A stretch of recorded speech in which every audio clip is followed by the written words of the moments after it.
Abasinze okwetaba mu kulaga obutali bumativu ku nsonga z'ekkubo lino be batunda ebyokulya omuli abacapati, ab'ebifo ebiriirwamu emmere, saako n'abagoba b'ebidduka abalikozesa.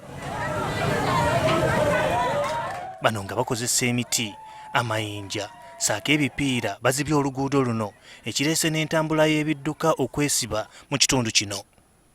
Bano tebakomye okwo ne bakoleeza n'omuliro ekyongedde obunkenke mu kitundu kino. Bano obwedda basaakaanyiza waggulu. Bajje batuzengule batwale atali nfuufu batalasobola kukola kkubo.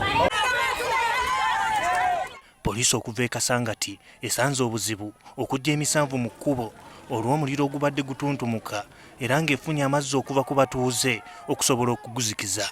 Wabula obwedda weezikiza ate ng'abatuuze bwe baddamu okukoleeza nga waliwo n'abakakiddwa okuguzikiza. Abatuuze bataddeko okukuba poliisi olube, okugikuba amayinja n'okuwanyisiganya ebisongovu nayo nga kino kitanudde poliisi okukuba amasasi mu bbanga saako omukka ogubalagala okubagumbulula. Kayitirivu.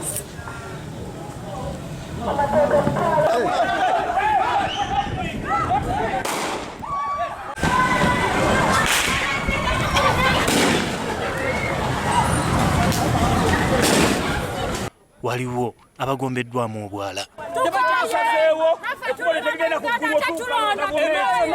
Wadde abantu beekalakaasizza naye nga mu maka gaffe wadde twakolera bizinensi kwetunuulira bizinensi twaziggala dda.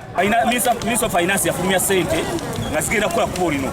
MP waffe simanyi kyaliko kufa ekyokumonitalinga ssente zigende zikole ekkubo batugamba balikira. Muyina ensonga zonna ze mwagala okugonjoola muyite emitendera egitegeerekeka nga tekyeyinza yingiramu ate kuggala luguudo kuba musobola otegeezaako bekikwatako.